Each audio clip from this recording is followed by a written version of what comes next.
ஆமென். மறுபடியும் ஒரு விசை வாசிக்கலாம். சங்கீதங்களின் புஸ்தகம் 40 2 மாத்திரம் வாசிக்கலாம். பயங்கரமான குழியிலும் பயங்கரமான குழியிலும், உளையான சேற்றிலுமிருந்து உளையான சேற்றிலும் இருந்து என்னை தூக்கி எடுத்து, என்னை தூக்கி எடுத்து என் கால்களை கன்மலையின் மேல் நிறுத்தி, ம். என் அடிகளை உறுதிப்படுத்தி.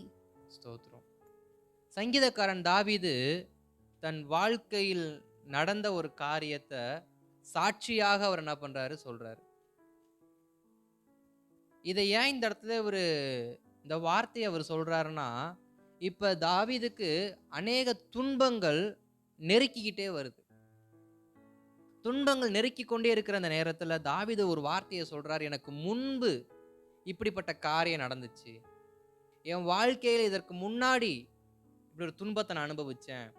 ஒரு துயரத்த நான் அனுபவிச்சேன். அந்த துன்ப நேரத்துல, துயர நேரத்துல என்னைய தூக்கி எடுத்த தேவன நான் மறுபடியும் என்ன பண்றேன்? நினைவு கூர்றேன். இப்போ இருக்கிற இந்த இக்கட்டிலும் இருந்து என்னை அவர் விடுவிப்பார்ன்னு சொல்லி சங்கீதக்காரன் தாவீது இந்த வார்த்தைய சொல்றார். இன்றைக்கான பிரசங்கத்துக்கு ஒரு தலைப்பு என்னவென்றால், தூக்கி எடுக்கும் தேவன். அல்லேலூயா! நாம் எவ்வளவு ஆழத்தில் இருந்தாலும், ஆழம் கர்த்தருக்கு முக்கியமல்ல, தூரம் கர்த்தருக்கு முக்கியமல்ல, அவர் நம்மை தூக்கி எடுக்க உண்மை உள்ளவரா இருக்கிறார். ஏன்னா, வேதாகமத்துல எத்தனையோ மனுஷங்கள கர்த்தர் தூக்கி எடுத்திருக்கிறார். இன்றைக்கு சொல்லணும் அப்படின்னா, நம்முடைய தேசத்துல எத்தனையோ இந்த ஆழ்துளை கிணறு தோண்டுவாங்க. அந்த கிணறு தோண்டுறப்ப சில கிணறு மூடாமல் போடப்படும்போது, அதுல சிறு குழந்தைகள் வந்து சிக்கிக்குவாங்க. அந்த குழந்தைய காப்பாத்துறதுக்கு அவங்க நியூஸ்ல சொல்லுவாங்க, குழந்தை இத்தனை அடி தூரம் கீழ இறங்கிருச்சு. 10 அடி தூரத்துல இருந்து 50 அடி தூரம் போயிருச்சு. 50 அடி தூரத்துல இருந்து 100 அடி தூரம் போயிருச்சு. இதற்கு மேல உள்ள வந்து மனுஷனால வந்து என்ன பண்ண முடியாது, மூச்சு அடக்கி அந்த குழந்தைய காப்பாத்த முடியாதுன்னு சொல்லிட்டு நெறைய காரியங்கள் நம்ம வாசிக்கிறோம். சில குழந்தைகள் வந்து 200 அடி வரைக்கும்லாம் போயிருக்கிறாங்க. அப்போ ஒரு குறிப்பிட்ட தூரம் தான் மனுஷனுடைய கை வந்து நமக்கு என்ன பண்ணும்? உதவி செய்யும். ஆனா, எல்லையற்ற ஒரு கரம் எதுன்னா, எவ்வளவு தூரமானாலும் நம்மை தூக்கி எடுக்கிற ஒரு கரம் என்றால் அது தேவ கரம் மட்டும் தான். ஏன்னா, நம்ப ஸ்தோத்திரம் அநேக நேரத்துல நம்ப ரொம்ப பின்தங்கி இருப்போம். ரொம்ப கீழ்நோக்கி போயிட்டு இருந்திருப்போம். அந்த நேரத்துல நம்ம கேட்போம், இந்த சூழ்நிலையில என்னை கை தூக்க யாராவது இருப்பாங்களா? இந்த நேரத்துல எனக்கு ஒரு கரம் உதவி செய்ய வராதா? அப்படின்னு நம்ப சில கரங்கள எதிர்பார்த்திருப்போம். ஆனா, நம்ம எதிர்பார்க்காத ஒரு கரம் என்னன்னா, அந்த கரம் எங்கேருந்து வரும் அப்படின்னா, அவர் தமது வாசஸ்தலத்தை வானத்தில் வைத்திருக்கிறார். வானம் அவரது சிங்காசனம். பூமி அவரது பாதப்படி. வானத்தில் சிங்காசனத்தில் அமர்ந்திருக்கிற ராஜாதி ராஜா தமது கரத்தினால தம்மை நோக்கி கூப்பிடுற பிள்ளைகளை எவ்வளவு ஆழத்தில் இருந்தாலும் தமது கரத்தை கொடுத்து அவர்களை தூக்கி எடுக்கிற தேவன். அந்த தெய்வத்த தான் இன்றைக்கு நம்ம தியானிக்க போகிறோம். தூக்கி எடுக்கும் தேவன். சங்கீதக்காரன் தாவீது சொல்றாரு, நான் எவ்வளவு பெரிய சிக்கல்ல சிக்கியிருந்தாலும், அது எவ்வளவு பெரிய சிக்கலா இருந்தாலும், இந்த வருஷத்துல நீங்க அநேக சிக்கல்ல சிக்கியிருந்திருப்பீங்க. சிலர் பாவத்துல சிக்கியிருப்பாங்க, சிலர் அடிமைத்தனத்துல சிக்கியிருப்பாங்க. இன்னும் அநேக காரியங்கள் இருக்கு. நாம் சிக்கிக் கொள்வதற்கு பிசாசு நமக்கு அநேக கண்ணியை விரித்து வகை தேடிக்கிட்டு இருக்கிறான். எப்படி இவன விழுங்கலாம்? எப்படி இவன தன்னோடு இழுத்துக் கொள்ளலாம்? இவன எப்படி நம்முடைய வலையில விழ வைக்கலாம்? நம்மள எப்படி பொறியில விழ வைக்கலாம்ன்னு சொல்லிட்டு, அநேக விதமான உபாய தந்திரங்கள இன்றைக்கு இந்த உலகம் நமக்கு கொடுத்துக்கிட்டு இருக்கு. இந்த உலகம் நமக்கு எவ்வளவோ உபாய தந்திரம், எவ்வளோ விஷயம் நம்ம சிக்கிட்டு இருக்கிறோம். நம்ம நெனச்சுக்கிட்டு இருக்கிறோம், முந்தி நாட்கள்ல தான் பாவம்னா விபச்சாரம், வேசித்தனம், திருட்டு, கொலை செய்றது, கொள்ளையடிக்கிறது தான் பாவமா இருந்துச்சு. இன்றைக்கு அதையெல்லாம் தாண்டி புதிய ஏற்பாட்டுல ஒரு வார்த்தை சொல்லுது, ஒரு பெண்ணை இச்சையோடு பார்த்தாலே அது அப்ப எந்த அளவுக்கு தேவனுடைய வார்த்தை நம்ம மேல நோக்கமா இருக்குன்னு பாருங்க. அப்ப செஞ்சாதான் பாவம், இப்ப பார்த்தாலே பாவம். அப்ப இன்றைக்கு நம்ம அநேக விதமான கருத சிக்கிக்கிட்டு இருக்கோம். வெளியில வர முடியல. என்னை தூக்கி எடுக்க யாராவது இருக்காங்களா? நமக்கே தெரியும் நம்மளுடைய அடிமைத்தனம் எது அப்படின்னு. நம்மளுடைய அடிமைத்தனம் எது அப்படின்னு. பிரதானமான அடிமைத்தனம்னு பார்த்தாக்க இன்னைக்கு பல விஷயங்கள் இருக்கு. அத நம்ம சிக்கிக்கிட்டு நம்ம சொல்லுவோம். நெறைய பேர் சொல்லுவாங்க. நான் கேட்டுருக்கிறேன். "ஏய் இதெல்லாம் இந்த காரியம்லாம் நமக்கு வேணுமா? இதெல்லாம் விட மாட்டீங்களா? விட்டா கொஞ்சம் நல்லா இருக்கலாம்ல." டாக்டரும் சில ஆலோசனை குடுப்பாங்க. விட முடியாது. மனைவி ஆலோசனை குடுப்பாங்க. விட முடியாது. கணவன் ஆலோசனை குடுப்பாங்க. விட முடியாது. நண்பர்கள் ஆலோசனை குடுப்பாங்க. விட முடியாது. காரணம், நான் அதுல மூழ்கிட்டேன். என்னைய தூக்கி எடுக்க யாராலயும் முடியாது. என்னைய தூக்கி எடுக்க யாராலயும் முடியாதுன்னு சொல்ற நமக்கு தான் வார்த்தை வருது. உன்னைய தூக்கி எடுக்க என் கரம் இருக்கு. நீ எவ்வளவு தூரத்துல இருந்தாலும், நீ என்னை விட்டு எவ்வளவு தூரம் போயிருந்தாலும், தேவ சமூகத்தோட எவ்வளவு தூரம் போயிருந்தாலும், இல்ல நீ உளையான சேற்றுல சிக்கி இருந்தாலும், ஏன்னா சங்கீதக்காரன் தாவீது சொல்ற பயங்கரமான குழி, சொல்றப்பே சொல்றாரு பயங்கரமான குழி. அந்த குழி எப்படி இருந்துச்சுன்னு தெரியல. அவர் சொல்ற வார்த்தை அது பயங்கரமா இருந்துச்சு. அது அந்தகாரப்பட்டு இருந்திருக்கலாம். இல்ல அநேக வெப்பத்தை வெளிப்படுத்தக்கூடிய குழியா கூட இருந்திருக்கலாம். அவர் சொல்றாரு, என்னுடைய வாழ்க்கை பயங்கரமான குழியில விழுந்தது போல என் வாழ்க்கை இருக்கு. என்னால விவரிக்க முடியல. அது மாத்திரம் இல்ல, நான் உளையான சேற்றுல சிக்கி இருக்கிறேன். நார்மலா ஒரு சேறுல வந்து வெளியில வந்துடலாம். நல்ல இறுக்கம் பிடிக்கிற சேத்துல சிக்கிட்டோம்னா சீக்கிரம் என்ன பண்ண முடியாது வெளியில. தாவீது தன் வாழ்க்கையை அப்படிப்பட்ட வாழ்க்கையா இருக்குன்னு சொல்றாரு. இன்னைக்கு நம்முடைய வாழ்க்கை ஒரு பயங்கரமான குழியை போல, ஒரு உளையான சேரை போல நம்முடைய வாழ்க்கை இருக்குமானா, என்னால வெளியில வர முடியல. நான் முயற்சிக்கிறேன், நான் முடியல. இந்த வருஷத்துல எத்தனையோ விஷயம் நான் முயற்சி பண்ணி பார்த்துட்டேன். என்னால முடியல. என் வாழ்க்கை இப்படியே போயிருமா அப்படின்னு உங்களுடைய எண்ணங்கள் இருக்குமானால், உங்களுக்கு ஒரு வார்த்தையை கர்த்தர் கொடுக்கிறாரு. உன்னை தூக்கி எடுக்க என் கரம். நீ எவ்வளவு தூரத்துல இருந்தாலும் நீ ஒரு குரல் கொடுத்தா உன்னை தேடி என் கரம் வரும். உன்னை தேடி நான் வருவேன். தூக்கி எடுக்கும்படி நான் வருவேன் என்று சொல்லி. அதுதான் பிரசங்கியின் புஸ்தகத்துல ஒரு வார்த்தை அழகா சொல்லப்பட்டிருக்கும். பிரசங்கி 4ஆம் அதிகாரத்துல 10வது வாக்கியம் அழகா சொல்லப்பட்டிருக்கும். ஒண்டியா இருக்கிறவன் விழுந்தால் அவனை யார் தூக்கி விடுவார்? 2 பேரா போனாங்கன்னா ஒருத்தன் விழுந்தா ஒருத்தன் தூக்கி விடுவான். 2 பேரு ஒரு இடத்துக்கு நடந்து போறாங்க, ஒரு வயலுக்கு நடந்து போறாங்க, ஒரு இடத்துல குளிக்க போறாங்கன்னா 2 பேர் போறாங்க. அதுல ஒருத்தன் விழுந்துட்டான், இன்னொருத்தன் அவனை காப்பாத்துவான். ஆனா ஒருத்தனாவே போய் விழுந்தானா அவனை யார் தூக்கி விடுவா? அவனுக்கு ஐயோ அப்படின்னு வேதம் சொல்லுகிறது. அதே 10வது வசனத்துல 12வது வசனத்துல பார்க்கும் பொழுது, முப்பரி நூல் சீக்கிரத்தில் அறாது. அப்ப என்ன சொல்றாங்க? நீ ஒருத்தனா பிரயாணிப்பன்னா உன்னால எழும்ப முடியாது. நீ ஒருவனா உன்னுடைய பிரயாணத்துல ஓடுவனா, உன் வாழ்க்கையில ஓடுவனா, அவனால எழும்ப முடியாது. நீ விழுந்து போகும் பொழுது, நீ சிக்கிக்கொள்ளும் பொழுது எழும்ப முடியாது. ஆனால் தேவனோடு இசைந்திருப்பாயானால், தேவனோடு இசைந்திருப்பாயானால் நீ எப்பொழுது விழுந்தாலும், நீ எந்த இடத்துல சிக்கி இருந்தாலும் உன்னை மீட்கும்படி அவர் கரம் வரும். ஏன்னா இன்றைக்கு அநேகர் வந்து சிக்கி இருக்கிறாங்க. என்னை காப்பாற்ற யாரும் தேவனை விட்டே விலகிடுறாங்க. ஜெபிக்கிறதை விட்டு விலகிடுறாங்க, உபவாசத்தை விட்டு விலகிடுறாங்க, ஜெபத்தை விட்டு விலகிடுறாங்க, ஜெப ஐக்கியத்தை விட்டு விலகிடுறாங்க, சபை ஐக்கியத்தை விட்டு விலகிடுறாங்க. நம்மளுடைய விலகி விலகி போறதே நம்ம இன்னும் ஆழமா நம்மளை சிக்க வைக்கும். ஆனா அதுவே நம்ம சிக்கி இருக்கும் பொழுது நம்ம ஒரு ஐக்கியத்துக்குள்ள இருப்போமானாலும் அந்த ஐக்கியம் நம்மளை காப்பாற்றும். அதுதான் தேவனோடு இருக்கிற ஐக்கியம். தேவனோடு இருக்கிற ஐக்கியம் நம்மளை எவ்வளவு தூரத்திற்கு நாம் போனாலும் நம்மை மறுபடியும் அவர் மீட்டெடுப்பார். காரணம் அது சீக்கிரத்துல அந்து போகாது. தேவனோடு இருக்கிற உறவு அது சீக்கிரத்துல அருந்து போகாது.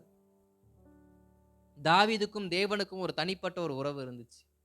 அந்த உறவு தான் பயங்கரமான குழியில் இருந்த தாவீதையும் தூக்கி எடுத்தது. உளையான சேற்றில் சிக்கியிருந்த தாவீதையும் தூக்கி எடுத்தது. அப்ப நம்முடைய வாழ்க்கை சிக்கல்ல இருக்குன்னா செய்ய வேண்டிய ஒரே காரியம் தேவனை நோக்கி நம்முடைய உறவை நாம் மறுபடியும் புதுப்பிப்போம் என்றால் கர்த்தர் நம்மை தூக்கி விடுவதற்கு அவர் கரம் வேகமாய் தீவிரமாய் அவர் வருவார். மிக தீவிரமாய் வருவார். அது மாத்திரமல்ல, நம் தேவனோடு ஐக்கியம் வைத்து கொள்ளவில்லை என்றால், தேவனோடு உறவை நம்ம சரியாக பராமரிக்காமல் போய்விட்டோம் என்றால் நம்முடைய வாழ்க்கை கேள்விக்குறியாக மாறும். உதாரணத்துக்கு 2 பேரை நான் சொல்ல முடியும். ஒன்று சவுல், அவன் குடும்பம். 2வது ஏலி, அவன் குடும்பம். 2 பேருமே கர்த்தருடைய காரியத்துக்காக அழைக்கப்பட்டிருந்தும் கர்த்தரை விட்டு தூரமா இருந்தாங்க. அழைக்கப்பட்டது கர்த்தருடைய காரியத்துக்கு. இன்றைக்கு நம்ம எல்லோரும் ரட்சிக்கப்பட காரணம் என்ன? அவருடைய நாமத்தை பறைசாற்றுவதற்கு. ரட்சிக்கப்படாத மக்களுக்கு சர்வ சிருஷ்டிக்கும் சுவிசேஷத்தை பிரசங்கிக்கும்படி நாம் அழைக்கப்பட்டிருக்கிறோம். நம்ம கொடுக்கப்பட்ட பிரதானமான வேலை. 2வது அவரை எப்பொழுதும் துதித்துக் கொண்டே இருப்பது நம்ம கொடுக்கப்பட்ட வேலை. ஆனா அழைக்கப்பட்ட நாம அழைக்கப்பட்ட அழைப்பின் நோக்கத்தை விட்டு விலகும் பொழுது, சவுல் தன் ராஜ்யத்துக்காக இஸ்ரவேல் ஜனங்களை ரட்சிக்கும்படி அழைக்கப்பட்டான், இஸ்ரவேல் ஜனங்களை வழிநடத்தும்படி அழைக்கப்பட்டான், தேவனுக்காக செயல்படும்படி அழைக்கப்பட்டான். ஆனால் அவன் தேவனுக்காய் செயல்படாமல் அவன் தேவனை விட்டு விலக ஆரம்பித்தான். அதான் அழைப்பை விட்டு விலகிறது. தரிசனத்தை விட்டு விலகிறது, ஐக்கியத்தை விட்டு விலகிறது. அதற்கு முன்பாக சாமுவேல் அவனுக்கு தீர்க்கதரிசனம் சொல்லும் பொழுது, அந்த பதவியை ஏற்றுக்கொள்வதற்கு நான் எம்மாத்திரம், என் குடும்பம் எம்மாத்திரம், பென்யமீன் கோத்திரத்தில் நான் சிறியவன் அல்லவா, அப்படியா அல்லவா, இப்படி அல்லவான்னு அவ்வளவாய் தாழ்த்தினவன், அவனுக்கு மேன்மை வர வர வர வர தேவனை விட்டு விலக ஆரம்பிக்கிறான். அப்ப நம்மை பாவத்துல தள்ளுறது ரெண்டாவது விஷயம் என்ன அப்படின்னா, நம்முடைய மேன்மை. கர்த்தர் நம்மை ஆசீர்வதிக்கிறார், இல்லைன்னு இல்லை. ஆனா ஆசீர்வதிக்க ஆசீர்வதிக்க நம்முடைய மேன்மை தேவனை நோக்கி அல்லாமல் வேற பக்கம் போயிருது. ஏலியின் குடும்பத்தையும் கர்த்தர் குடும்பம் முழுவதையும் ஆசாரியனா தெரிந்து கொண்டார். அன்றைக்கு ஆசாரிய ஊழியங்கிறது அவ்வளவு பெரிய ஊழியம். ராஜாவே கீழ்ப்படிய ஒரு நபர் யாருன்னா ஆசாரியன் மட்டும்தான். தேசத்துக்கே ராஜாவா இருந்தாலும் அவனுடைய பலியை செலுத்துறதுக்கு அவன் ஆசாரிப்படத்துக்கு வரணும். அவன் ஆசாரிப்பு கூடார தலைவனாகிய பிரதான ஆசாரியனுக்கு முன்னாடி நிக்கணும். அவ்வளவு மேன்மையான ஒரு பதவியை கர்த்தர் கொடுத்திருக்கிறார். இன்றைக்கு நம்முடைய தேசத்துல சிஎம்க்கு அடுத்து பிஎம் இருந்தா பிஎம்க்கு மேல யாருமே கிடையாது, இந்தியால. ஆனா அப்படிப்பட்ட ஒரு பிரைம் மினிஸ்டரே கை கட்டி நிக்கிற ஒரு நபர் யாருன்னா அது ஆசாரியன். அப்படிப்பட்ட ஒரு மேன்மையான பதவிக்கு அழைக்கப்பட்ட ஊழியக்காரன், அழைக்கப்பட்ட மனுஷன் அழைப்பை விட்டு விலகுறான். கற்றுக்கொண்டதான சட்டத்திட்டங்களை விட்டு விலகுறான். அப்ப நம்ம விலக விலக விலக என்ன ஆகுதுன்னா, நம்முடைய அழைப்பை நாம் இழக்கிறோம், தரிசனத்தை இழக்கிறோம், ஊழியத்தை இழக்கிறோம், கர்த்தர் நம்மள வைத்த அந்த வரங்களை இழக்கிறோம், எல்லாத்தையும் இழக்கிறோம். இழந்துட்டு தூக்கி விட ஆள் இல்லாம பரிதபித்து போயிடுறோம். சவுல் குடும்பத்தை தூக்கி விட ஒருத்தரும் கடைசி வரைக்கும் கிடைக்கல. ஏலியின் குடும்பத்தை தூக்கி விட யாருமே இல்லை. ஆனா தாவீது சொல்றாரு, என்னை கர்த்தர் தூக்கி எடுத்தார், கர்த்தர் என்னை தூக்கி எடுத்தார். கர்த்தர் நம்மை தூக்கி எடுக்கணும். நம்முடைய உறவு ஸ்ட்ராங்கா இருக்கணும், நம்முடைய பிணைப்பு நன்றாக இருக்கணும், தேவனோடு இருக்கிற பிணைப்பு. எத்தனை நம்ம உலகத்துல வேலை செய்யலாம், உலகத்துல நம்ம அநேக ஓட்டம் ஓடலாம், நமக்கு உலக நண்பர்கள் இருக்கலாம். ஆனா பிணைப்பு என்பது தேவனோடு மட்டும்தான் இருக்கணும். பிணைப்பு என்பது தேவனோடு மட்டும்தான் இருக்கணும். சில பேர் சொல்லுவாங்க, ரட்சிக்கப்பட்டா அவங்க புறஜாதி மக்களோட பேசக்கூடாது, அங்க போகக்கூடாது, இங்கே போகக்கூடாதுன்னு. பழக்கம் இருந்தால் சுவிசேஷம் அறிவிக்கப்பட முடியும். பேசுவது தப்பு இல்லை, பழகுவது தப்பு இல்லை, பிணைந்து போனாதான் தப்பு. முப்பரி நூல் போல இசைந்தாதான் தப்பு. அப்படியே பின்னி பிசைஞ்சிடக்கூடாது. நம்முடைய அபிஷேகம் என்ன, நம்முடைய அழைப்பு என்ன, ஒதுங்கி நிற்கணும். அப்படி ஒதுங்காததுனால சவுளுடைய குடும்பம் தூக்கி எடுக்கப்படலை. அப்படி ஒதுங்காததுனால ஏலியின் குடும்பம் தூக்கி எடுக்கப்படலை. ஆனா ஒதுங்கி இருந்ததால தாவீதின் குடும்பம், தாவீதை கர்த்தர் தூக்கி எடுத்தார். படுகுழியில், பயங்கரமான குழியில், உளையான சேற்றில் இருந்து கர்த்தர் தாவீதை தூக்கி எடுத்தார். இன்றைக்கு நாம் சரி செய்ய வேண்டிய ஒரு காரியம், நமக்கும் தேவனுக்கும் இருக்கிற பிணைப்பு. இந்த முதல் நாள் கூட்டத்துல நம்ம கற்றுக்கொள்ளுகிற ஒரு விஷயம் என்னன்னா, கர்த்தர் நம்மை தூக்கி எடுக்கணும் என்றால் நமக்கும் கர்த்தருக்கும் இருக்கிற உறவை நாம் புதுப்பித்து கொள்ள வேண்டும். நம்முடைய வாழ்க்கையில நம்ம எவ்வளவோ விஷயத்தை நம்ம புதுப்பிச்சுக்கிட்டு இருக்கிறோம். இன்றைக்கு நம்ம பிறந்தப்ப இருந்த மாடல் நம்ம இன்னைக்கு ஃபாலோ பண்றது இல்லை. போன வருஷம் இந்த மாடல் இந்த வருஷம் யூஸ் பண்றது இல்லை. இந்த வருஷம் இருக்கிற மாடல் அடுத்த வருஷம் யூஸ் பண்ண போறதும் இல்லை. அப்ப நம்ம தினசரி நம்ம பயன்படுத்துற காரியத்தை நம்ம எந்த அளவுக்கு அந்த காரியத்தை புதுப்பிக்கிறதுக்கு நம்ம ஆர்வம் காட்டுறோமோ, அதே போல நாளுக்கு நாள் கர்த்தருடைய சமூகத்தில் நம்மை புதுப்பித்து கொண்டே இருக்க வேண்டும். அப்ப நம்ம ஒவ்வொரு நாளும் புதுப்பித்து கொள்ளும் பொழுது நமக்குள்ள பாவம் என்கிற காரியம் நுழைய வாய்ப்பே இல்லை. ஏன்னா ஒவ்வொரு நாளும் தங்களை புதுப்பிச்சுக்கிட்டே இருக்கிறாங்க. புதுப்பிக்கிற மனுஷனுக்குள்ள எப்படி பாவம் வரும்? புதுப்பிக்காத இடத்துல தான் வைரஸ் நுழையும். சிஸ்டமை அப்டேட் பண்ணலன்னா அந்த அப்டேட்குள்ள என்ன ஆகும்? ஆட்டோமேட்டிக்கா வைரஸ் உள்ள இன்சர்ட் ஆக ஆரம்பிச்சிடும். வைரஸ் ஏற அந்த வைரஸ் என்ன பண்ணும், நாளுக்கு நாள் அந்த ஃபோனாக இருக்கட்டும், சிஸ்டம் இருக்கட்டும், மொத்தமாக அரிச்சிடும். ஆனால் அப்டேட் ஆகிற சிஸ்டம் இருக்குது பார்த்தீங்களா, அது வைரஸ் அவ்வளோ சீக்கிரத்தில் அக்செப்ட் பண்ணாது. நம்ம கர்த்தரோட அப்டேட்டில் இருக்கோம் அப்படின்னா, கர்த்தரோடு நம்ம புதுப்பித்து கொண்டு இருக்கிறோம்னா, நமக்குள்ளே எப்படிப்பட்ட வைரஸாக இருந்தாலும் உள்ள நுழையாது. அதை தான் சங்கீதக்காரர் புஸ்தகத்தில் அழகாக சொல்லப்பட்டிருப்பாங்க. சங்கீதம் 40:4 வாசிங்களேன். கர்த்தரை தன் நம்பிக்கையாய் வைக்கிற மனுஷன் பாக்கியவான். கர்த்தரை தன் நம்பிக்கையை வைக்கிற மனுஷன் பாக்கியவான். யார் கர்த்தரை நம்புறாங்க அவங்க பாக்கியவான். கர்த்தரை விட்டு விலகிறவங்க கிடையாது, கர்த்தரை விட்டு தூரம் போறவங்க கிடையாது, அவர் சமூகத்துல காணப்படாம இருக்கிறவங்க கிடையாது. கர்த்தருடைய சமூகத்தில் யார் காணப்படுறாங்களோ அவன் பாக்கியவான். கர்த்தரை யார் நம்புறாங்களோ அவன் பாக்கியவான். கர்த்தரை யார் தன் நம்பிக்கையை கொடுறாங்க அவன் பாக்கியவான். மற்றபடி பெயர் கிறிஸ்தவர்களை கர்த்தர் பாக்கியவான்னு சொல்ல, கர்த்தரை தன் நம்பிக்கையாய் வைத்து அவரை முன் வைத்து செயல்படுறதை கர்த்தர் பாக்கியவான்னு சொல்றார். அதே ஸ்தோத்திரம் சங்கீதம் 146 5வது வசனத்தில் சொல்லப்படும், யாக்கோபின் தேவனை தன் தேவனாய் கொண்ட ஜனம் பாக்கியம் உள்ளது. யாக்கோபின் தேவனை தன் தேவனாய் கொண்ட ஜனம் பாக்கியம் உள்ளது. அப்ப யாருடைய வாழ்க்கையில் நன்மை நடக்கும்? கர்த்தரோடு யார் ஐக்கியமா இருக்கிறாங்களோ, கர்த்தரை யார் முன் வச்சு நடக்கிறாங்களோ அவங்க வாழ்க்கையில கர்த்தர் மகிமையான காரியத்தை செய்வார். அவர்கள் விழுந்தாலும் எழுந்திருப்பார்கள். அவர்கள் விழுந்தாலும் எழுந்திருப்பார்கள். தானியேலுடைய வாழ்க்கையில தானியேலுக்கும் கர்த்தருக்கும் அந்த அளவுக்கு நெருக்கமான ஒரு உறவு இருந்துச்சு. ஏன்னா 3 வேளை ஜெபிக்கிற ஒரு மனுஷன், 3 வேளை ஜெபிக்கிற மனுஷன், நல்ல விசுவாசமான ஒரு நல்ல தேவ மனுஷன். யாருன்னா தானியேல். நல்ல ஜெப வீரன், நல்ல விசுவாசமான ஒரு வீரன், தன் பொறுத்தினை மீறாத ஒரு மனுஷன், தன் உடன்படிக்கையை உடைக்காத ஒரு மனுஷன். அது ராஜாவா இருந்தாலும் பார்க்க மாட்டாரு, யாரா இருந்தாலும் நான் தேவனோட வைத்திருக்கிற ஒரு பொறுத்தினை நிச்சயம் நிறைவேற்றுவேன். அதுல தானியேலை போல அந்த உறவை மெயின்டைன் பண்றது யாரும் அடிச்சுக்க முடியாது. அப்படிப்பட்ட தானியேலை கொண்டு போய் சிங்கக்கபில போட்டாங்க. அப்படிப்பட்ட தானியேலை கொண்டு போய் சிங்கக்கபில போடுறாங்க. ராஜா விடியற் காலையில வந்து, தானியேலே உயிரோட இருக்கிறியா? இருக்கிறேன். அவனை தூக்கி எடுக்கிறாங்க. சொல்லப்படுகிறது வேதம் தானியேல் 6:23 ஒரு சேதமும் இல்லாமல், சிங்கம் அவனை ஒன்றும் சேதப்படுத்தாமல். ஒரு சேதமும் தானியேலுடைய உடம்புல இல்லை. ஏன்னா முற்காலத்துல தண்டனை கொடுக்குறாங்கன்னா சிங்கத்தை நல்லா பசியில போட்டு வைப்பாங்க. நல்ல 2 நாள் 3 நாள் இல்லை 1 வாரம் பசியோட இருக்கிற சிங்கத்துக்கு முன்னாடி ஒரு மனுஷனை வச்சா அந்த சிங்கம் வந்து சும்மா வேடிக்கை பார்த்துட்டு இருக்காது. அந்த சிங்கம் சும்மா வேடிக்கை பார்த்துட்டு இருக்காது, பிச்சு எரிஞ்சிரும். அப்படிப்பட்ட குகைக்குள்ள போடப்பட்ட தானியேல் வெளியில வரும்போது ஒரு சேதமும் இல்லாமல், வேதம் சொல்ல அவன் விசுவாசம், அவன் தேவனிடத்தில் விசுவாசமா இருந்தான். அவனுக்கு ஒரு சேதமும் அணுகாமல் அவனை கெபியிலிருந்து தூக்கி எடுத்தார்கள். அவனை கெபியிலிருந்து தூக்கி எடுத்தார்கள் இருக்கும். அப்ப நாம் கர்த்தரோடு இருக்கிற உறவுல சரியா இருப்போமானால், நம்ம எவ்வளவு பெரிய குழிக்குள்ள யார் தள்ளிவிட்டாலும், அது எந்த குழியா இருந்தாலும் சரி, நம்மை சேதப்படுத்தாமல் கர்த்தர் வெளியே கொண்டு வருவார். அதற்கு ஒரே ஒரு காரியம், நமக்கும் கர்த்தருக்கும் இருக்கிற ஐக்கியம் சரியா இருக்கணும். உறவுல நம்ம ஸ்ட்ராங்கா இருக்கணும். ராஜா நிக்கிறாரு, பயப்பட மாட்டேன். பத்திரத்தில் முத்திரை போடப்பட்டிருக்கு, நான் பயப்பட மாட்டேன். இதுதான் நீ சாப்பிட்டாலும் நான் சாப்பிட மாட்டேன். என் உடன்படிக்கையை நான் மீற மாட்டேன். என்னுடைய பொறுத்தை நான் மீற மாட்டேன். என் தேவனை தவிர நான் யாருக்கும் என்னுடைய தலையை நான் வணங்க மாட்டேன்.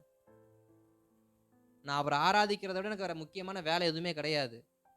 அது ராஜா ஒரு முக்கியமான காரியத்தை இத்தனை மணிக்கு செய்யணும்னு சொல்லியிருந்து அத்தனை மணிக்கு அவர் ஜெபிக்கிற நேரம் வந்தால் நான் ஜெபிச்சுட்டு தான் அடுத்த வேலையை பார்ப்பேன்.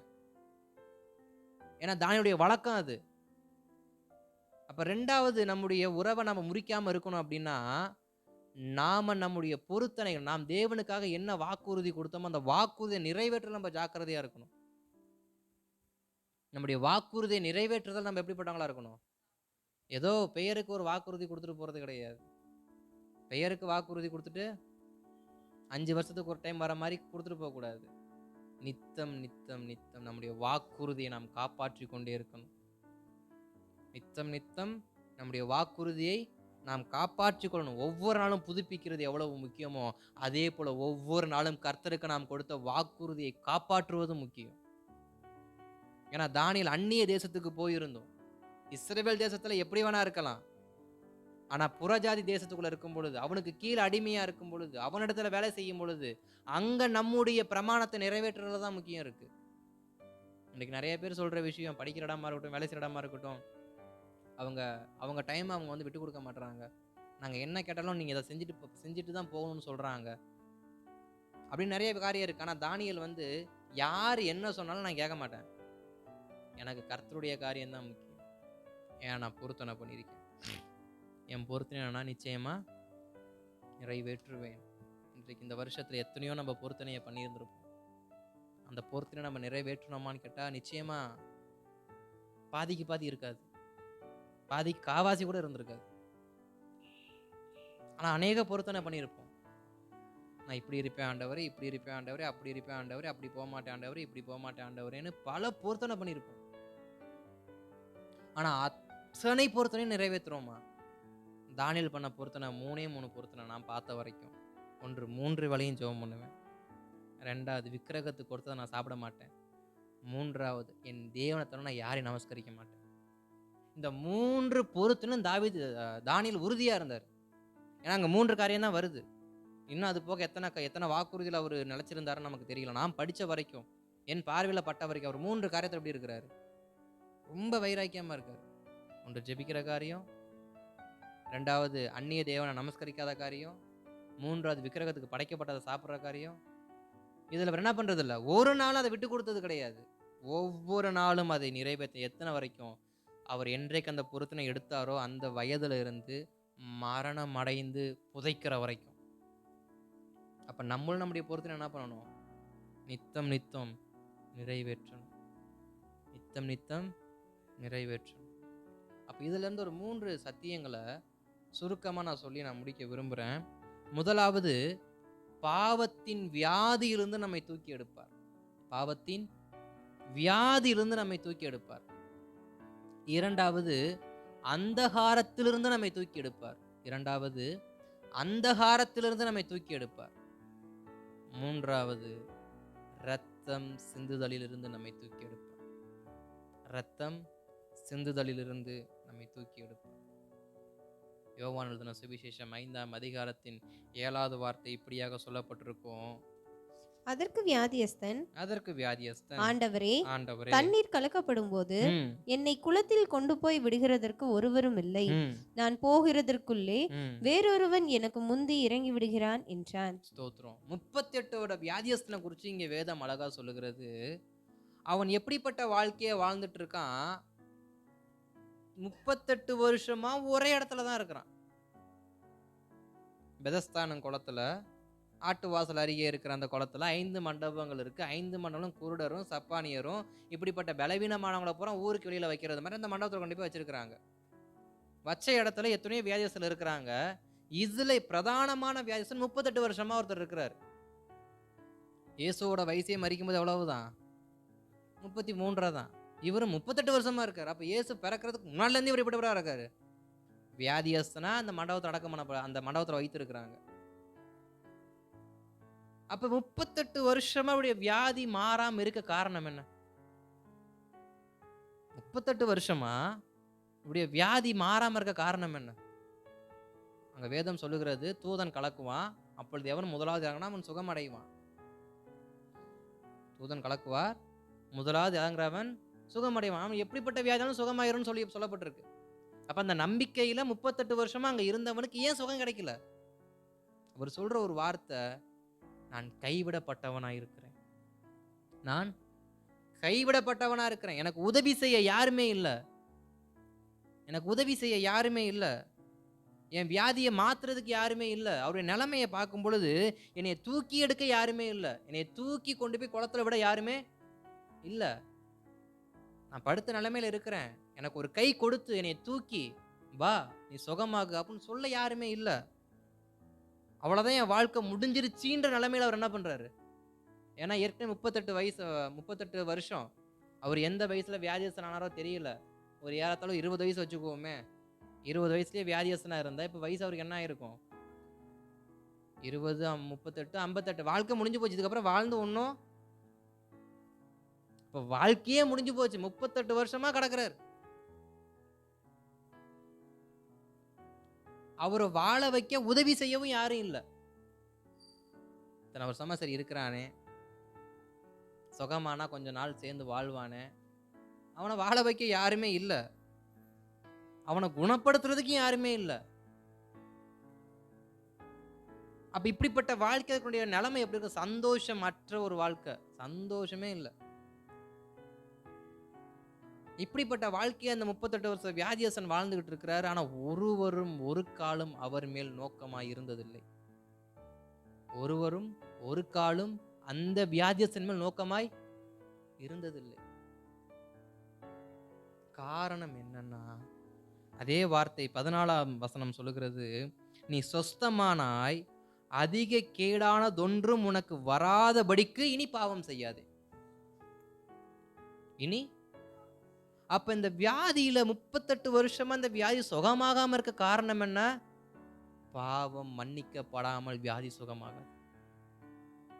பாவம் மன்னிக்கப்படாமல் வியாதி. பாவம் மன்னிக்கப்படுவதற்கு அன்றைக்கு யாருக்கும் அதிகாரம் கொடுக்கல. ஒருவருடைய பாவத்தை மன்னிக்க யாருக்கு அதிகாரம் இல்ல. அந்த அதிகாரம் இருந்த ஒரே நபர் இயேசு கிறிஸ்து மட்டும்தான். அவர் பிறக்கணும், அவர் வர்ற வரைக்குமே வியாதிஸ்தனா இருக்கணும். அப்ப 38 வருஷமே வியாதியா இருக்க காரணம் அவனுடைய பாவம் மன்னிக்கப்படல. எவனுடைய பாவம் மன்னிக்கப்பட்டதோ, எவனுடைய அக்கிரமத்தை கர்த்தர் எண்ணாது இருக்கிறாரோ அவன் பாக்கியவான். அப்ப இத்தனை வருஷமா அவருடைய பாவம் மன்னிக்கப்படாதனால அவன் வியாதிஸ்தனா இருக்கிறான். அப்ப நீங்க புரிஞ்சுக்கணும், இந்த வருஷத்துல இல்ல கடந்த வருஷத்துல இருந்து இல்ல சில வருஷங்களா நான் ஒரே பலவீனத்தோடு இருக்கிறேன் அப்படின்னா, மன்னிக்கப்படாத காரியம் ஏதோ ஒன்று இன்னும் இருக்கு. அவர் அங்க என்ன பாவம் செஞ்சாருன்னு குறிப்பிடல, என்ன தவறு செஞ்சாருன்னு குறிப்பிடல. மன்னிக்கப்படாத பாவம் இன்னும் ஏதோ ஒன்று இருக்கு. அதை மன்னிக்கிறவரிடத்தில் போகிற வரைக்கும் அந்த வியாதி சுகமாகாது. பாவத்தை மன்னிக்கிற ஒரே ஒருவர் இயேசு மட்டும்தான். ஏன்னா மற்றவர்கள்லாம் கேட்பாங்க, பாவத்தை மன்னிக்கிறதுக்கு யாருக்கு அதிகாரம் இருக்கு? ஊன்னு இருப்பாரு. இவர் சொல்ல, எனக்கு அதிகாரம் இருக்கு, எனக்கு அதிகாரம் இருக்கு, பாவத்தை மன்னிக்க எனக்கு அதிகாரம் இருக்கு. நான் அவருடைய பாவத்தை மன்னிச்சா அவன் பிழைத்து இருப்பான். இந்த வியாதிஸ்தனை பார்த்து சொன்ன ஒரே வார்த்தை, நீ பிழைச்சிருப்ப, உன் பாவத்தை நான் மன்னிக்கிறேன். நீ எப்ப வாழணுன்ற ஒரு விருப்பம் உனக்குள்ள வந்துச்சோ, எப்போ உன் குடும்பத்தை பார்க்கணுன்ற விருப்பம் உனக்கு வந்துச்சோ, என்றைக்கு இந்த பாவ காரியத்தினாலதான் நான் இத்தனை வருஷமா வியாதிஸ்தன் இருக்கேன்னு ஒரு உணர்வு உனக்கு வந்துச்சோ, நீ திருந்திட்ட, நீ மனம் திரும்பிட்ட, உனக்கு நான் சுகத்தை கொடுக்குறேன். இனி பாவம் செய்யாது, இனி பாவம். அப்ப தேவன் எதுல இருந்து நம்மளை தூக்கி எடுக்க விரும்புறாரு? இந்த நாட்கள்ல பாவத்து நிமித்தம் அந்த வியாதியில் இருந்து. பாவத்தினால சிலருக்கு வியாதி வருமான்னு கேட்டா வரும். உபாகமத்தின் புஸ்தகத்துல 28ஆம் அதிகாரத்துல 27வது வசனம் சொல்லப்பட்டிருக்கும், நீ கர்த்தருடைய காரியத்துக்கு கீழ்ப்படினா உனக்கு மூளை வியாதியை கொடுப்பேன் அப்படின்னு. உனக்கு மூளை வியாதியை கொடுப்பேன். அப்ப அதே 28ஆம் அதிகாரத்துல நம்ம ஆரம்பத்துல இருந்து வாசிக்கும் பொழுது ஒரு 10 வசனம் ஆசீர்வாதமா இருக்கும். என் கட்டளைக்கு கீழ்ப்படிந்தால் உன்னை இப்படி ஆசீர்வதிப்பேன், அப்படி ஆசீர்வதிப்பேன்னு. யார் ஒருவர் தேவனுடைய வார்த்தைக்கு கீழ்ப்படியலையோ அவர்கள் பாவம் செய்ததா அர்த்தம். யார் ஒருவர் கர்த்தருடைய வேத வசனத்துக்கு கீழ்ப்படியாமல் போறார்களோ அதுவே பாவம். அப்ப அங்க 28ஆம் அதிகாரத்துல சொல்ற ஒரு விஷயம் என்ன? என் கட்டளைக்கு கீழ்ப்படியலனா உனக்கு நான் மூல வியாதியை கொடுப்பேன், உன் தேசத்துல நான் அக்கிரமத்தை கொடுப்பேன், உன்னுடைய பிள்ளைகளுக்கு நான் அக்கிரமத்தை கொடுப்பேன், உன் ஆடு மாடுக்கு நான் அக்கிரமத்தை கொடுப்பேன், எல்லா வியாதியும் நான் வர பண்ணுவேன். எதுக்கு? வசனத்துக்கு கீழ்ப்படியாதனால. அதனாலதான் என் வசனத்தை நடுங்குறவனே நான் நோக்கி பார்ப்பேன்னு கர்த்தருடைய வார்த்தை சொல்லப்பட்டிருக்கு. அப்ப எப்போ ஒருத்தர் பாவத்துக்குள்ள சிக்கப்படுறோம் அப்படின்னா, கர்த்தருடைய வசனத்துக்கு கீழ்ப்படியாமல் போகும்போது. இந்த வருஷத்துல எத்தனை வாட்டி நம்ம கர்த்தருடைய வார்த்தையை கீழ்ப்படியாம போயிருக்கோம்? எத்தனை முறை கர்த்தருடைய வசனத்தை நம்ம அலட்சியமா எண்ணி இருக்கிறோம்? எத்தனை விஷயம் கர்த்தருடைய வசனத்தை ஒரு பொருட்டா நினைக்காம இருந்திருக்கிறோம்? நம்மளோட வார்த்தை பேசி இருக்கு, ஆனா வார்த்தைக்கு நம்ம என்ன பண்றது இல்லை. அநேக நேரத்துல அது ஒரு பொருட்டாவே நினைக்கிறது இல்லை. அப்ப வேதம் அழகா சொல்லுது, வார்த்தைக்கு கீழ்ப்படிங்க. இவன் கிட்ட இயேசுநாதர் ஒரு வார்த்தை கேட்கிறார். இயேசு அவனை நோக்கி, எழுந்திரு, உன் படுக்கை எடுத்துக்கொண்டு நட என்றார். உடனே அந்த மனுஷன் சொஸ்தமாகி தன் படுக்கை எடுத்துக்கொண்டு நடந்து போனான். அந்த நாள் ஓய்வு நாளாய் இருந்தது. ஆதால் யூதர்கள் குணமாக்கப்பட்டவனை நோக்கி, இது ஓய்வு நாளாய் இருக்கிறதே, படுக்கையை எடுத்துக்கொண்டு போகிறது உனக்கு நியாயமல்ல என்றான்.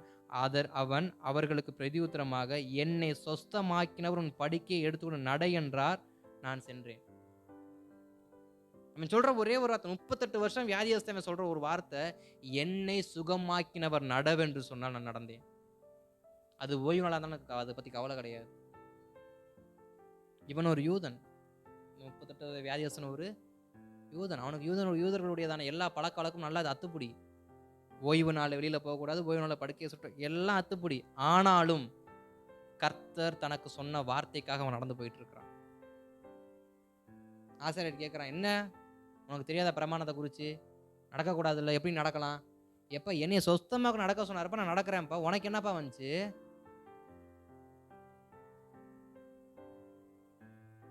அப்ப அவன் கர்த்தருடைய வார்த்தைக்கு தன்னை முழுவதுமாய் ஒப்பு கொடுத்திருக்கிறான். அதை நம்ம புரிஞ்சுக்க வேண்டிய ஒரு வார்த்தை. கர்த்தர் சொன்ன வார்த்தைக்கு தன்னை முற்றிலுமாய் விட்டு கொடுத்து, அது ஓய்வு நாளாய் இருந்தாலும் சரி, நான் கர்த்தருக்காக நடப்பேன், நான் கர்த்தருக்காக நடப்பேன்.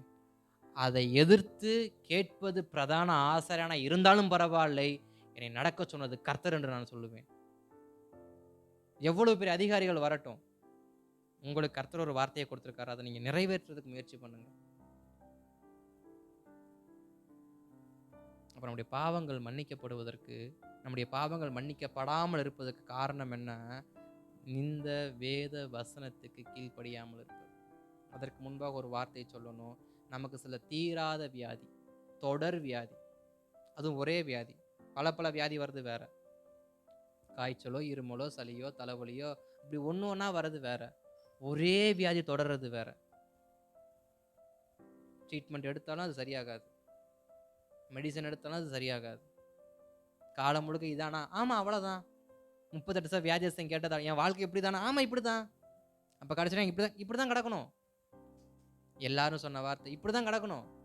அவனும் நினச்சிக்கிட்டான், சரி நம்ம வாழ்க்கை அவ்வளோதான், இன்னொரு 2-3 வருஷம் இருந்துட்டு இப்படியே செத்து போயிடும், யாராவது நம்மளை புதைக்கட்டும். அப்போ நான் அவன் நினச்சிக்கிட்டு இருக்கும் பொழுது தான் ஒரு வார்த்தை வருது, படுக்கையை எடுத்துக்கொண்டு நட.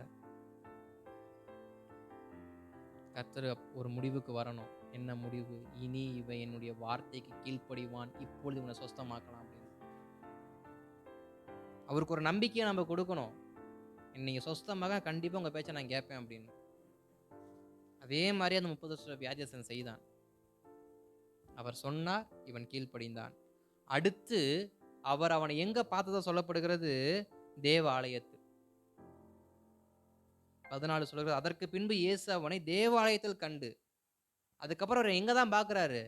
சர்ச்சில் தான் பார்க்கிறாரு. ஒரு ரட்சிக்கப்பட்ட மனுஷன், விடுவிக்கப்பட்ட மனுஷன் எங்க இருக்கணும்? ஒன்று வேலை செய்கிற ஸ்தலத்தில் இருக்கணும், இல்லை வீட்டில் இருக்கணும், இல்லையா சர்ச்சில் இருக்கணும். இதை விட்டு 3வது ஒரு இடத்துல அவன் இருக்கிறான் அப்படின்னா யோசிக்க வேண்டிய காரியம். ஒன்று சர்ச்சு, 2வது வேலை ஸ்தலம், 3வது குடும்பம். குடும்பத்தின் நிமித்தம் குடும்ப காரியமாக போகிறது வேற. ஆனால் இதில் எதுவுமே உட்படாமல் வெளியில் போய் ஊர் சுற்றுவாங்க பார்த்தீங்களா? அப்போ யோசிக்கணும், என்னமோ ஒன்று நடக்க போகுது அப்படின்னு. அப்போ இவன் எங்கேயும் போகலை. சொஸ்தமாக்கப்பட்டவன் ஆசாரியனை நோக்கி போனா, ஆலயத்துக்கு போனா, வீட்டுக்கு போனா, அடுத்தவனை இயேசுநாதர் எங்கேயும் பார்க்கலன்னா அவர் சுற்றி தெரிகிறவர் தான். அடுத்தவனை எங்கேயும் பார்க்கல, சர்ச்சில் தான் பார்த்தார்.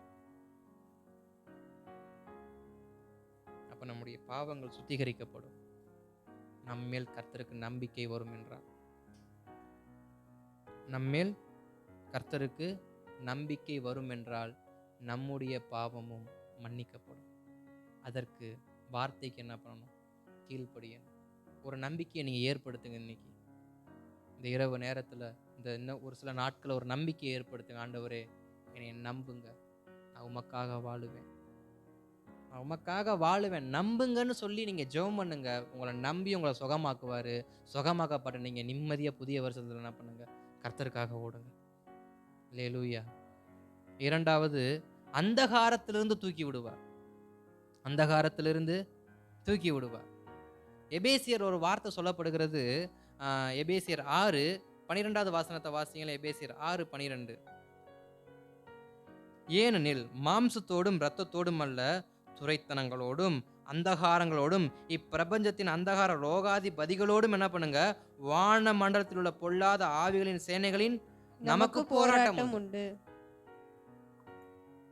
இங்க ஒரு போராட்டம் நடக்குது. என்ன போராட்டம்? ஒரு அந்தகாரமான ஒரு கிரியை, ஒரு அந்தகாரமான கிரியை. வேதம் சொல்லுகிறது, இனி இந்த உலகத்துல உனக்கு போராட்டம் கிடையாது. இனி உனக்கு போராட்டம் எங்க தெரியுமா? உன் இருதயத்துக்கும் உனக்கும். உனக்கு தெரியாமல் உன்மேல ஒரு அந்தகாரத்தை செலுத்திக்கிட்டு இருக்கிறான் பத்தியா, அவனோட, இப்பிரபஞ்சத்தின் லோகாதிபதியாகிய பிசாசோடு என்ன பண்ணணுமா? போராட வேண்டுமா? நான் ஏன் அவனோட போராடணும்? நான் எதுக்காக அவன் கூட யுத்தம் பண்ணணும்? நான் எதுக்கு அவனை கட்டி ஜெபிக்கணும்? நான் எதுக்கு அவனை கர்த்தருடைய நாமத்தில் அவனை நான் விரட்டணும்? ஏன்? அவன் பாட்டுக்கு அவன் வேலையை பார்க்குறான், நான் பாட்டுக்கு என் வேலையை பார்க்குறேன் அப்படின்னா, அவனே நமக்குள் அநேக பாவ கிரியைகளை பிறப்பித்து கொண்டு இருக்கிறவன். அப்ப நமக்குள் எது பாவத்தை பிறப்பிக்குதோ அதை முதல்ல நாம் கட்ட வேண்டும். அதனால பிரபஞ்சத்தின் அந்தகார லோகாதிபதி நமக்கு போராட்டம் உண்டு. நம்ம போராடுவோம் என்றால் கர்த்தர் நம்மை தூக்கி எடுப்பார். நான் போராட மாட்டேன்.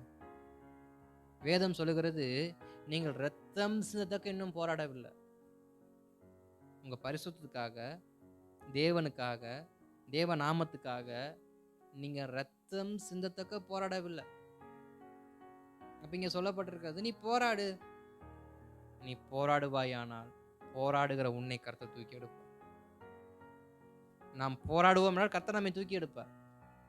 அதே எபேசியர் 5:11 வாசிக்கும் பொழுது அங்க ஒரு வார்த்தை சொல்லப்பட்டிருக்கும், நீங்கள் பிசாசின் கனியற்ற அந்தகார கிரியைகளுக்கு உடன்படாமல் அவைகளை கடிந்து கொள்ளுங்கள். இரண்டாவது சொல்றாரு, நம்முடைய வாழ்க்கை கனியற்ற வாழ்க்கையா இருக்க காரணமே நம்முடைய அந்தகாரம் தான். நம்முடைய வாழ்க்கையும் கனியற்ற வாழ்க்கையா இருக்கு. நல்ல கனி கொடா மரம்லாம் வெட்டுண்டு அக்கின்ல போடப்போன்னு கர்த்தருடைய வார்த்தை இருக்கு. நம்ம நினைக்கிறோம், என்கிட்ட ஒரு கனியும் இல்லை, நான் ஒரு நன்மையும் செய்ய மாட்டேங்கிறேன். காரணம் என்ன? அந்தகாரத்துக்கு இடம் கொடுத்ததுனால. இப்போ தெரியுதா ஏன் போராடணும்னு? நம்முடைய வாழ்க்கை கனி உள்ள வாழ்க்கை இருக்குன்னா நம்முடைய அந்தகாரத்தை நம்ம போராடணும். அந்த அந்தகார வல்லமையை, நமக்குள்ள பாவத்தை பிறப்பிக்கிற காரியங்களை, நமக்குள் பாவத்தை இன்ஜெக்ட் பண்ற எதுவாக இருந்தாலும் நம்ம போராடணும். அதை விரட்டுவதற்கு, ஏற்றுக்கொள்வதற்கு அல்ல. இன்னைக்கு விரட்டி விரட்டி பாவத்தை ஏற்றுக்கொள்ளதான் ஆட்கள் இருக்கிறாங்க. பாவத்தை விரட்டி அடிக்க யாருமே முயற்சிக்கிறது இல்லை. ரட்சிக்கப்பட்டவங்களும் சரி, ரட்சிக்கப்பட்டு பல வருடங்களாய் ஆவிக்குரிய வாழ்க்கையில வளர்ந்தவங்களும் சரி, அபிஷேகம் பெற்றவங்களும் சரி, அதுக்கு என்ன பண்றதில்ல? போராடுறது இல்லை. நீ போராடலன்னா உன் கனியை இழந்துருவன்னு கர்த்தருடைய வார்த்தை சொல்லுகிறது. அப்படித்தானே போட்டிருக்குது. கர்த்தருக்கு பிரியமானது இன்னதென்று நீங்கள் சோதித்து பாருங்கள், கனியற்ற அந்தகார கிரியைகளுக்கு உடன்படாமல் அவைகளை கடிந்து கொள்ளுங்கள். அவைகளால் ஒளிப்பிடத்தில் செய்யப்படும் கிரியைகளை சொல்லுகிறதும் அவலட்சணமாயிருக்கிறதே. ஒளிப்பிடத்தினுடைய ரகசியத்தை ஒன்றை சொல்றதுமே அவலட்சணமா இருக்கு. காரணம், அந்தகாரத்துக்கு இடம் கொடுத்ததுனால. அந்தகார வல்லமைகளுக்கு இடம் கொடுத்ததுனால. அப்ப அந்தகாரத்துக்கு இடம் கொடுக்கறதுனால நம்ம கிட்ட கனி இருக்கிறது இல்ல. ரெண்டாவது, ஒளிபிடத்தின் ரகசியங்கள், தேவ வார்த்தை நமக்கு வருவது இல்லை. சிலருடைய வாழ்க்கை கர்த்தருடைய வார்த்தையே வராம இருக்குன்னா கனியற்ற வாழ்க்கை, அந்தகாரத்துக்கு ஒப்பு கொடுக்கப்பட்ட வாழ்க்கை. அந்த வாழ்க்கைக்கு கர்த்தருடைய வார்த்தை வந்தா வராட்டி என்ன? பேசி பிரயோஜனம் இல்லை, வார்த்தை நின்று போச்சு. கர்த்தர் சவுலோடு பேசுவதை நிறுத்தி விட்டார். கர்த்தர் சவுலோடு பேசுவதை நிறுத்தி விட்டார். அதனால் அவன் சூனியக்காரியை தேடி போனான். அப்ப நம்முடைய வாழ்க்கையை பொறுத்து தான் கர்த்தர் நம்மோடு பேசுவதே இருக்கு. சிலர் சொல்லுவாங்க, என்ன ஜெபம் பண்றேன், எனக்கு ஒரு வார்த்தை கிடைக்க மாட்டேங்குது. எத்தனையோ உபவாசம் பண்ண, எனக்கு ஒரு வார்த்தை கிடைக்க மாட்டேங்குது. நானும் ஜெபம் பண்ணிட்டு தான் ஞாயிற்றுக்கிழமை ஆராதனைக்கு வரேன், பிரசங்கத்தை கேட்குறேன், சில சத்திய கூட்டத்தில் நான் கலந்து கொள்கிறேன், பிரசங்கத்தை கேட்குறேன், ஆனால் எனக்கு ஒரு வார்த்தை கூட வர மாட்டேங்குது. காரணம், கனியற்ற வாழ்க்கைக்குள் கர்த்தருடைய வார்த்தை ஒரு நாளும் வராது. நம்முடைய வாழ்க்கை கனியற்ற வாழ்க்கை இருந்தால் கர்த்தருடைய வார்த்தை நமக்கு ஒளிபடத்தின் ரகசியங்கள் நமக்கு வெளிப்படுத்தப்படாது. அதனாலதான் அந்தகாரத்துக்கு இடம் கொடுக்காதீங்க. பாவத்தை பிறப்பிக்கிற காரியம் எதுவாக இருந்தாலும் இடம் கொடுக்காதீங்க. அதுவே அந்தகாரம். நம்மளை பாவம் செய்ய தூண்டுகிற அத்தனையுமே அந்தகாரம். அது மனுஷனா இருக்கலாம், மனுஷியா இருக்கலாம், ரோபோவா இருக்கலாம், போனா இருக்கலாம், டிவியா இருக்கலாம், எக்ஸெட்ரா எக்ஸெட்ரா, எது வேணா வச்சுக்கலாம். நம்மை பாவத்துக்குள் தள்ளும் அனைத்துமே அந்தகாரம். அந்த அந்தகாரம் நம்முடைய வாழ்க்கையில் இருக்கிறவங்க நம்முடைய வாழ்க்கையில கனி இருக்காது. கனி இல்லாத வாழ்க்கையின் இடத்தில் கர்த்தர் என்ன பண்ண மாட்டாரு? பேசவும் மாட்டாரு. ஏன்னா ஒரு மரத்தை தேடி போனார், கனி இருக்குன்னு தேடி போனார். அந்த மரத்துல கனி என்ன பண்ணாரு? தண்ணி ஊத்திட்டு போனாரா? சபிச்சுட்டு தான் போனாரு. நம்முடைய வாழ்க்கை கனியற்ற வாழ்க்கையா இருப்பதற்கு காரணம் அந்தகாரத்துக்கு இடம் கொடுத்திருக்கிறது. அதனாலதான் அந்தகாரத்துக்கு போராடுங்க. ஒவ்வொரு நாளும் போராடுங்க. போராடி கட்டி ஜெபியுங்க. அந்த செயல்கள் நீங்கும்படி ஜெபியுங்க. அதே ரோமர்கள் எழுதின நிருபத்துல 13ஆம் அதிகாரத்துல 12வது வார்த்தை அழகா இப்படி சொல்லப்பட்டிருக்கும். என்னவென்றால், இரவு சென்று போயிற்று, பகல் சமீபம் ஆயிற்று. ஆகையால் அந்தகாரத்தின் கிரியைகளை நாம் தள்ளிவிட்டு ஒளியின் ஆயுதங்களை தரித்து கொள்ள கடவும். ஒளியின் ஆயுதங்களை தரித்து கொள்ள கடவும். அந்த அடுத்த வசனங்களை நீங்கள் குறித்து வச்சு வீட்டில் நீங்கள் போய் பொறுமையாக வாசிங்க.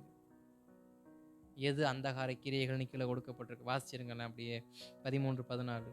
களியாட்டு வெறியும் ம் வேசித்தனமும் ம் காம விகாரமும் ம் வாக்குவாதமும் ம் பொறாமையும் ம் உள்ளவர்களாய் நடவாமல் ம் பகலிலே நடக்கிறவர்கள் போல ம் சீராய் நடக்க கடவும். ம் துர் இச்சைகளுக்கு ம் இடமாக உடலை ம் பேணாமல் இருந்து ம். கர்த்தராகிய இயேசு கிறிஸ்துவை தரித்துக் கொள்ளுங்கள்.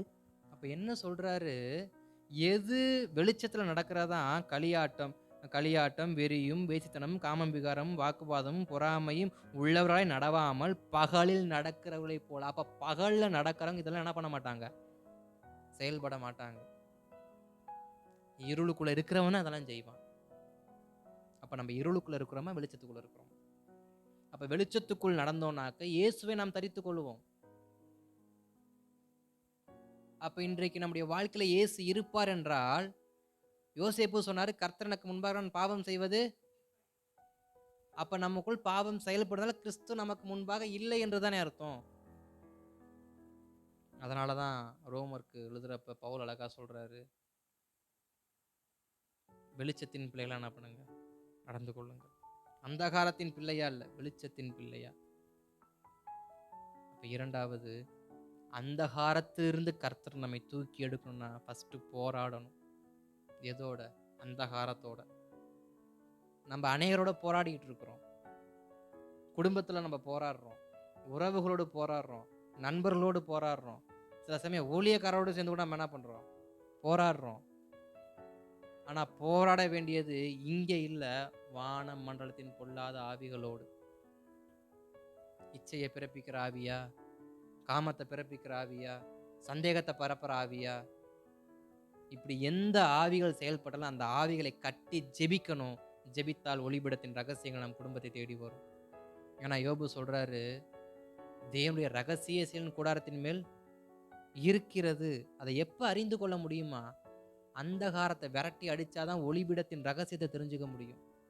இன்றைக்கு நம்முடைய வீட்டுக்கு மேல ரகசிய செயல் இருக்கு. அதை செயல்படுத்துவதும் அதை அறிந்து கொள்வதும் யார் கையில இருக்கு? நம்முடைய கையில தான் இருக்கு. அப்ப இரண்டாவது, அந்தகாரத்தை என்ன பண்ணுங்க, போராடுங்க, விரட்டும்படி போராடுங்க. முடியலையா, கர்த்தர் தூக்கி விடுவார். கர்த்தர் தூக்கி விடுவார். ஒருவேளை நீங்க போராடிக்கிட்டு இருக்கீங்க அப்படின்னா உங்களை அதில் தூக்கி விடுவார். ஒருவேளை நான் போராடிக்கிட்டு இருக்கிறேன், சில விஷயத்தை மேற்கொள்ளும்படி நான் போராடிக்கிட்டு இருக்கிறேன், இன்னும் மேற்கொள்ள முடியல அப்படின்னா ஒப்பு கொடுங்க. இந்த வருஷம் அதை மேற்கொள்ள கர்த்தர் உதவி செய்வார்.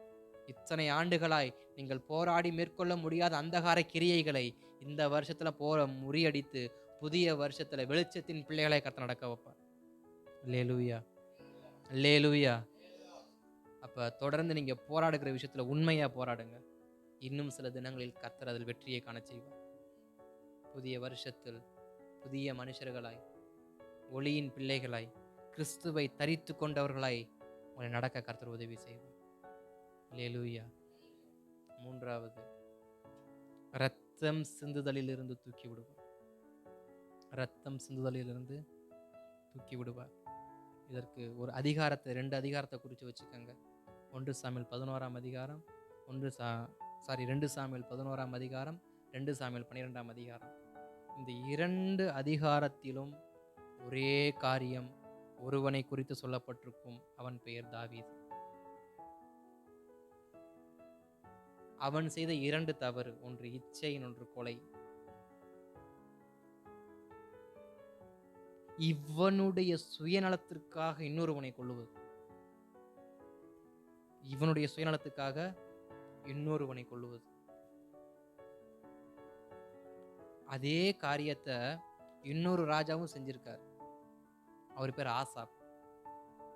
தன் சுயநலத்துக்காக தன்னை விட ரொம்ப ஏழ்மையானவருடைய திராட்சை குலை தோட்டம் அவருடைய பார்வைக்கு நன்றாய் இருந்தபடினால் அதை அபகரிக்கும்படி அவன் முதலாவது கேட்டான். அந்த தோட்டக்காரன் கொடுக்கவில்லை, கொலை செய்து விட்டான். தாவீதும் தனக்கு மனைவி இருந்தும் இன்னொருடைய மனைவியை பார்த்து என்ன பண்றான்? வர்ணிக்கிறான், பாவத்தில் விழுகிறான். அதை மறைப்பதற்கு அவன் கணவனை கொல்லுகிறான். மறைப்பது மாத்திரமல்ல, தொடர்ந்து அந்த வாழ்க்கையை வாழ்வதற்காக, தொடர்ந்து அந்த பெண்ணோடு வாழ்வதற்காக அவனுடைய கணவனை கொள்ளுகிறான். அப்ப ரத்தம் சிந்துதல் யாருடைய கரத்துல இருக்கு? தாவீதின் கரத்தில் இருக்கு. ஒரு வார்த்தையை ஆண்டவர் சொல்லுவார் ஆலயம் கட்டும்போது, நீ ஆலயம் கட்டாதடா, உன் கையில ரத்தக்கரை இருக்கு. அந்த ரத்தக்கரை யுத்தத்தால வந்ததல்ல, உரியாவை கொன்றதால் வந்தது. யுத்தத்துல செஞ்சாலும் வந்த ரத்தக்கரை கிடையாது, உரியாவை கொன்றதால் வந்த ரத்தக்கரை. அந்த ரத்தக்கரை உன் கையை விட்டு போற வரைக்கும் நீ எனக்காக ஆலயத்தை கட்டவே முடியாது. அதுக்கு பதிலாக உன் பிள்ளைய வச்சு வேணா நான் என்ன பண்றேன், கட்டுறேன். நம்முடைய கையில சில ரத்தக்கரைகள் இருக்கிற வரைக்கும் நம் நினைக்கிற காரியங்களை நம்மளால் என்ன பண்ண முடியாது. அது கர்த்தருக்குரிய காரியமா இருந்தாலும் கர்த்தர் செய்ய விட மாட்டார். அது கர்த்தருக்குரிய காரியமா இருந்தாலுமே கர்த்தர் செய்ய விட மாட்டார். ஆனா அப்படிப்பட்ட ரத்தம் சிந்தத்தக்க பாவம் என் கரத்தில் இருக்கு என்றாலும் நான் என்னை தேவ சமூகத்தில் தாழ்த்துவேன் என்றால் அவர் தூக்கி விடுவார். ஆசாப் தன்னை கர்த்தருக்கு முன்பாக தாழ்த்தினான். எலியா கிட்ட ஆண்டவர் சொல்ற, எலியாவே ஆசாப்பை பார்த்தாயா? அவன் எவ்வளவாய் தன்னை தாழ்த்துகிறான் என்று பார்த்தாயா? அப்ப ஆசாப்பை குறிச்சு ஆண்டவர் சொல்றாரு, அவனை பாரு, அவனை பாரு, என்னை எவ்வளவா துதிக்கிறான், என்னை எவ்வளவா புகழ்றான், என்கிட்ட எவ்வளவா தாழ்ந்து கிடக்குறான். அவனுக்கா அக்கிரமம் செய்யணும்? வேண்டாம், அவன் புள்ள காலத்துல செய்வோம். அவன் காலத்துல செய்ய வேணாம், அவன் புள்ள காலத்துல செய்வோம். தாவீது தாழ்த்துனா, தாவீதும் கர்த்தருக்கு தன்னை தாழ்த்துறாரு. யாரிடத்தில் பிரவேசித்தது நிமித்தம் கர்த்தர் ஒரு குழந்தையை அடித்து வியாதி உண்டாக்கி கேவலமாக்கினாரோ, அதே கர்ப்பத்தில் இன்னொரு பிள்ளையை கர்த்தர் கொடுக்கிறார். அதே பிள்ளையை வைத்துதான் கர்த்தர் ஆலயத்தை கட்டுகிறார். அப்ப நம்மை தாழ்த்தும் பொழுது கர்த்தர் நம்மை மன்னிக்கிறவர் மாத்திரமல்ல, நம்முடைய பெயரையும் அவர் பெருமைப்படுத்துகிறார். நம்முடைய பெயரையும் பெருமைப்படுத்துகிறார். அந்த மகளையும், அந்த பட்சேபாளுடைய பெயரும் நிக்குது, தாவீதின் பெயரும் இப்ப நிக்குது. சாலமன் யாருடைய பையன்? தாவீதுக்கும் பட்சேபாளுக்கும் பிறந்த மகன். அவனை வைத்தே ஆலயத்தை கட்டுகிறார். அவனையே தாவீதின் சிங்காசனத்தில் மறுபடியும் உட்கார வைக்கிறார். அவனுக்கு தன்னுடைய வல்ல ஞானத்தை கொடுக்கிறாரு. அவனுக்கு கர்த்தர் கொடுக்காத ஆசீர்வாதம் ஒண்ணுமே கிடையாது. நாம் பாவமே செய்திருந்தாலும் நம் மனம் வருந்தும் பொழுது நம்மை அவர் தூக்கி எடுத்து நம் பெயரை அவர் பெருமைப்படுத்துவதற்கு உண்மை உள்ள தேவனா இருக்கிறார். சில ரத்தம் சிந்தத்தக்க பாவங்கள் நமக்குள் இருக்குமான அந்த பாவங்களை இந்த நாட்கள்ல கர்த்தருடைய கரத்துல ஒப்பு கொடுக்கும். அவர் நம்மை மன்னிக்கிறவர் மாத்திரமல்ல, புதிய வருஷத்தில் நம்முடைய பெயரை பெருமைப்படுத்துறவருமாய் இருக்கிறார். அல்லேலூயா. அப்ப 3 காரியத்தை புரிஞ்சுக்கணும். 1, பாவத்தின் நிமித்தம் வந்த வியாதி, அது விலகணும்னா வார்த்தைக்கு கீழ்ப்படியணும். சில வியாதி தொடருதா, வார்த்தைக்கு ஒப்பு கொடுங்க. இனிமே வார்த்தைக்கு நான் ஒப்பு கொடுக்குறேன், வசனத்துக்கு நான் கீழ்ப்படுகிறேன், சத்தியத்தை எப்படி நடப்பேன். நான் சத்தியத்தை அறிவீர்கள், சத்தியம் உங்களை விடுதலை ஆக்கும். அப்ப நான் சத்தியத்துக்கு கீழ்ப்படுகிறேன். அது என்னுடைய 38 வருஷ வியாதியா இருந்தாலும் சரி, என்னைய குணமாக்கும். 2வது, அந்தகாரத்தோட என்ன பண்ணணுமா? போராடணுமா? காரணம், அந்தகாரம் நம்முடைய கனியை இழக்க வைக்குது. கனி இல்லாத இடத்துல கர்த்தருடைய வார்த்தை வராது. அப்ப எனக்கு கர்த்தருடைய வார்த்தை நித்தம் நித்தம் என்னை நடத்த வேண்டும் என்றார், அவர் எனக்கு ஆலோசனை கொடுக்க வேண்டும் என்றார், நான் கனி உள்ளவனாய் இருக்கணும். அதற்கு என்னிடத்தில் இருக்கிற அந்தகாரம் விரட்டப்படணும். 3வது, ரத்தம் சிந்துதல்.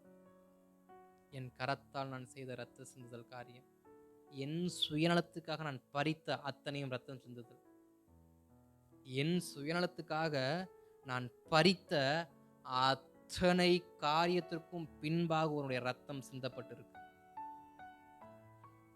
ஆசாப்புக்கு ஏசபேல் அந்த திராட்சை கொலையை கொடுத்தப்ப அவன் 32 பள்ளியும் காமிச்சிட்டு சந்தோஷமா இருந்தான். ஆனா அது எப்படி வந்துச்சு? தோட்டக்காரன் கொலை செய்யப்பட்டான். பச்சைபாலோடு தாவீது தொடர்ந்து வாழ வேண்டும் என்று ஆசைப்படுவதற்கு அவன் கொடுத்த வெகுமதி என்ன? தன்னிடத்தில் உண்மையாய் இருந்த தன் படையில் இருந்தவனை உரியாவை கொலை செய்தது. அப்ப தன் சுயநலத்திற்காக ஒருவன் ஒரு காரியத்தை செய்வான் என்றால் அது கர்த்தருடைய பார்வையில ரத்தம் சிந்துதலாய் காணப்படுகிறது.